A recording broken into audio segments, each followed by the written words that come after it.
Buenos días, amigos, amigas, compartiendo con ustedes desde temprano palabra de Dios, y estamos en la tarea de leer y comprender al profeta Jeremías, que hemos llegado al capítulo 48. En los 2 días anteriores hemos leído cómo Dios mandó una advertencia de destrucción contra los egipcios y contra los filisteos.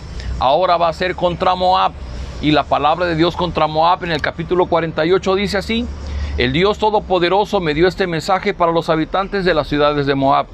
Pobrecita de la ciudad de Nebo, estoy a punto de destruirla. Humillaré a la ciudad de Kiriataim y dejaré en ruinas su fortaleza. Moab ha perdido su importancia y en Hesbón están pensando destruirla. Babilonia invita a otras naciones a venir y borrar del mapa a Moab. También a la ciudad de Mabmen la perseguiré espada en mano. Sálvese quien pueda, huyamos como burros salvajes. A los de Moab los tomarán presos junto con su dios Quemos, sus sacerdotes y sus oficiales, por confiar en su ejército y en sus muchas riquezas.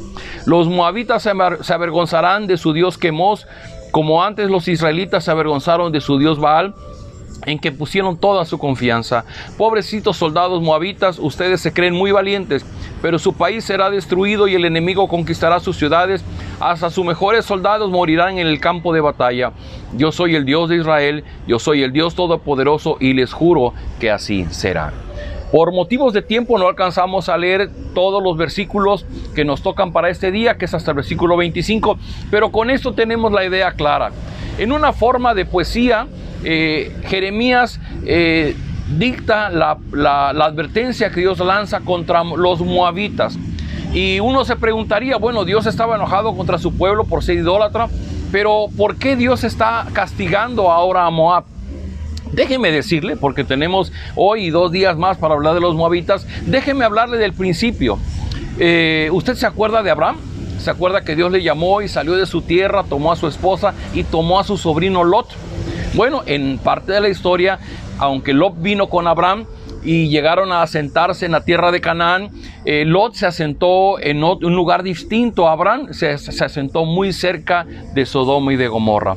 Con el tiempo Dios envió a 2 ángeles, a través de los cuales envió destrucción y envió fuego y azufre desde el cielo para destruir, y le dijo a Lot y a su familia que salieran corriendo y que no miraran para atrás.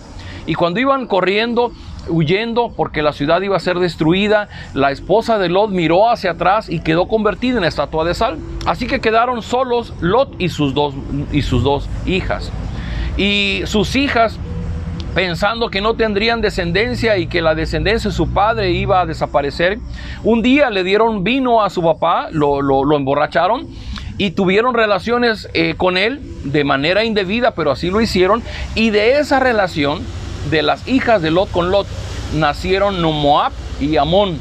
De ahí nace el pueblo moabita. De alguna manera, si lo vemos así, pues si son hijos de Lot, tanto Moab como Amón, y Lot era sobrino de Abraham, entonces hay un rasgo familiar entre Moab y Amón con los israelitas. Sin embargo, en el devenir de los tiempos, los israelitas siempre vieron con desprecio a los moabitas y a los amonitas, porque ellos sabían que habían nacido en una relación de incesto. Pero bueno, esa es la historia, y de ahí nacieron los moabitas.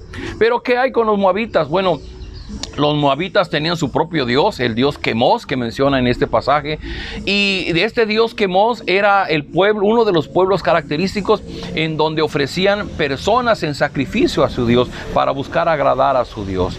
Y déjeme decirle algo, también en el devenir de los tiempos, Moab, que se asentó junto con Judá, o que estaba asentado junto con Judá, tuvieron muchas batallas, muchas. En algunas ganaron ellos, en otras ganó el pueblo de Israel, pero siempre fue un instrumento en la mano de Dios para castigar a su pueblo. Nos narra, por ejemplo, allá en Jueces capítulo 3, que hubo un momento en que los hijos de Dios estaban tan desobedientes y tan rebeldes a Jehová, a nuestro Dios, que Dios usó a Eglón, el rey de Moab, quien junto con otros reyes, con otras naciones, vinieron y tomaron conquista del pueblo de Israel y lo sometieron bajo su dominio por 18 años. Y la Biblia lo dice claramente que fue como un castigo de Dios. Es decir, Moab también fue usado como un instrumento de Dios para ejercer castigo sobre su pueblo. Pero hay un evento inédito, por ejemplo, que el hecho de que en esa relación que tuvieron los israelitas y los moabitas, Bueno, la escritura no dice que los moabitas tomaron a nuestro Dios como su Dios. Dice al revés, que los israelitas tomaron a los dioses de los moabitas, tomaron a las mujeres de los moabitas, al grado que uno de ellos, el famosísimo Salomón, ¿se acuerda usted de él? Bueno, la Biblia dice que tuvo muchas mujeres, muchas concubinas, y tomó mujeres egipcias, filisteas y mujeres moabitas. Y Salomón, con toda la sabiduría que Dios le dio, siendo un ser humano, cometió un error terrible. Dice la escritura ya en primer libro de Reyes capítulo 11 que una vez que Salomón hubo tomado mujeres moabitas, les construyó un templo en algún monte frente a Jerusalén y les construyó un templo a su dios Quemos. Bueno, ese fue un gran error que cometió el rey Salomón. De esa manera vemos que hay mucha historia y muchos eventos que vinculan a los israelitas con los moabitas. Pero ¿qué vemos aquí? Aquí vemos claramente que Dios está, número uno, usando a Moab para ejercer su castigo sobre los israelitas. Pero también vemos que el gran problema es que Dios se enoja de continuo porque su pueblo toma a sus dioses, toma a sus mujeres, hace alianzas y toma creencias de naciones paganas y corrompen la fidelidad del pueblo de Dios. Queridos amigos, la reflexión del día de hoy tiene esta idea. El pueblo de Israel no pudo mantenerse en su fe fiel, en su fidelidad ante la persona de Dios. Siempre se corrompió yendo tras dioses de naciones paganas. Y esto nos queda como una reflexión para el día de hoy, porque tendríamos que analizar y reflexionar nosotros, queriendo en una fe genuina, en una fe fiel ante Dios, nuestra fe, nosotros qué creencias hemos tomado de las naciones que están a nuestro alrededor, de naciones que no son cristianas, de personas que no son creyentes, de personas que son de otras creencias, que son ateas, y tenemos formas de vivir que no le agradan a Dios, y nosotros vivimos como viven ellos y hacemos cosas como ellos las hacen. Pero ellos las hacen porque ellos tienen sus propias convicciones, sus propios criterios, viven conforme a su propia conforme a su propia decisión, conforme a su propia voluntad. Como dice la canción, son arquitectos de su propio destino. Pero nosotros, los hijos de Dios, no somos arquitectos de nuestro propio destino. Jesús nos enseñó a orar diciendo que la voluntad de Dios sea hecha en nuestra vida. Queridos amigos, la gran lección que tenemos aquí: Dios estaba enojado con Moab porque Moab era una tentación para el pueblo. Dios tomaba de los moabitas su forma de vivir, sus prácticas, sus creencias, sus dioses, sus mujeres, y eso contaminaba su relación con Dios. La pregunta sería, ¿qué cosas hay en nuestra vida que están siendo producto de la contaminación de lo que nos rodea en nuestro corazón? Tenemos bombardeos en internet, tenemos bombardeos de las redes. Las gentes hacen muchas cosas que yo no creo que Dios esté de acuerdo. Pidamos a Dios que su Espíritu nos ayude a identificar qué creencias, qué cosas estamos haciendo que a Dios no le agradan. ¿Le parece si oramos?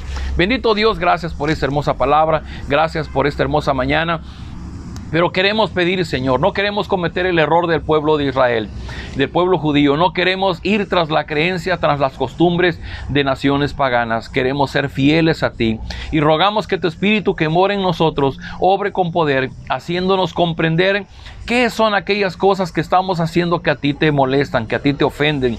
Sin duda alguna, formas de vivir, formas de pensar, formas de hacer las cosas, formas de invertir nuestro tiempo, formas de invertir nuestro dinero, formas de gastar nuestra vida.